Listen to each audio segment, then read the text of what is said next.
Mheshimiwa Dr. Mwigulu Nchemba, Waziri Mkuu wa Jamhuri ya Muungano wa Tanzania, Mheshimiwa Musa Hassan Zungu, Spika wa Bunge la Jamhuri ya Muungano wa Tanzania, Waheshimiwa mawaziri na naibu mawaziri wa serikali zote mbili mliopo, wakuu wa vyombo vya ulinzi na usalama, waheshimiwa mabalozi na wakuu wa mashirika ya kimataifa, watendaji wakuu wa taasisi mbalimbali za serikali na sekta binafsi, wawekezaji na wafanya biashara kutoka ndani na nje ya nchi, viongozi wa dini, wanahabari, wageni waalikwa, mabibi na mabwana.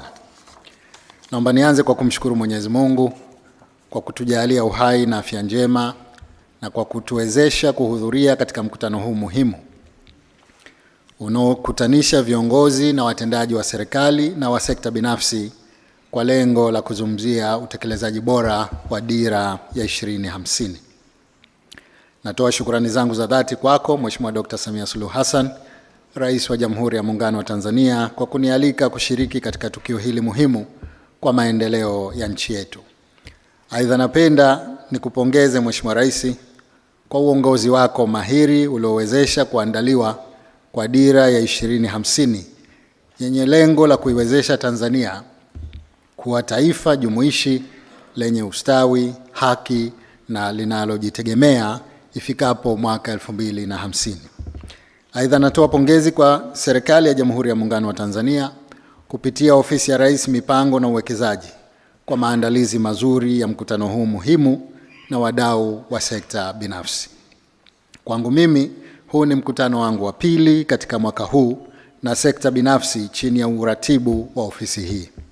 Mkutano wa kwanza ulihusu uhakiki wa mkakati wa kitaifa wa uboreshaji mazingira ya biashara na uwekezaji, na huu wa pili unahusu kuanza utekelezaji wa dira ya 2050. Kwa hakika, mikutano ya namna hii kati ya serikali na sekta binafsi ni ishara kubwa ya ushirikiano na nia thabiti ya kufikia malengo ya dira ya 2050.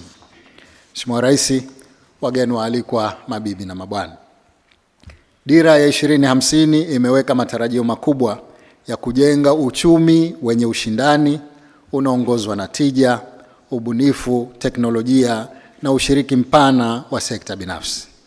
Ni dhahiri kuwa ili kufikia malengo hayo kunahitajika uwekezaji mkubwa katika viwanda, utalii, uchumi wa bluu, kilimo cha kisasa, huduma za kifedha, uchumi wa kidijitali pamoja na maendeleo ya rasilimali watu. Napenda niahidi kuwa Serikali ya Mapinduzi ya Zanzibar itaendelea kushirikiana kikamilifu na serikali ya Jamhuri ya Muungano wa Tanzania katika kuhakikisha maeneo haya yanapewa kipaumbele katika utekelezaji wa dira. Natumia fursa hii kuwahimiza wadau wa sekta binafsi kuendelea kushirikiana kwa karibu na serikali katika kufanikisha utekelezaji wa dira ya 2050.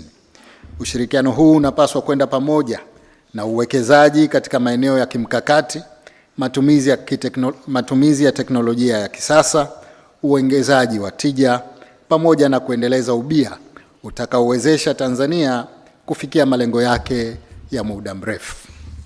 Wageni waalikwa, mabibi na mabwana, napenda kuhitimisha salamu zangu kwa kutoa shukrani zangu kwa mara nyingine tena kwa kunialika katika mkutano huu muhimu. Ni matumaini yangu kuwa mkutano huu utakuwa jukwaa muhimu la kuendeleza na kuimarisha ushirikiano kati ya serikali na sekta binafsi na kuweka msingi imara wa utekelezaji wa dira ya 2050 kwa manufaa ya Watanzania wote wa pande mbili za Jamhuri ya Muungano wa Tanzania. Baada ya salamu hizi, sasa kwa heshima na taadhima, napenda nikukaribishe Mheshimiwa Rais kuzungumza na hadhara hii. Asanteni sana kwa kumsikia. Asante, makofi mengi. Tanzania oye!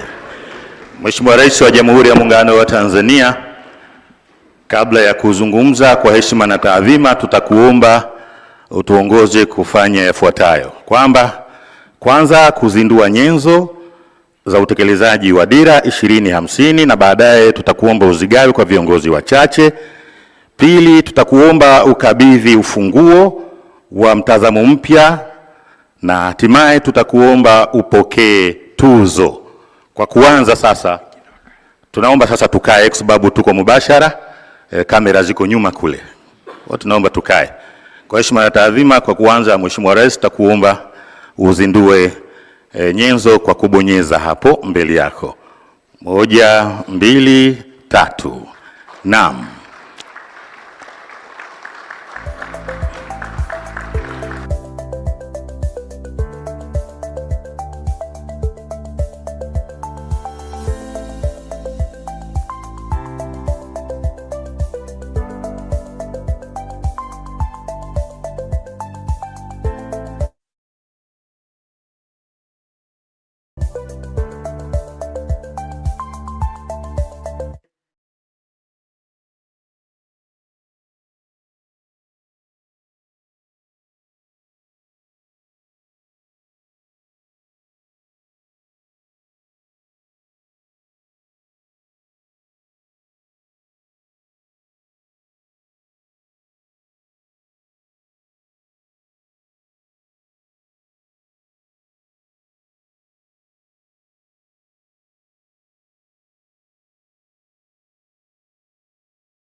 Kofi tena mengi sana.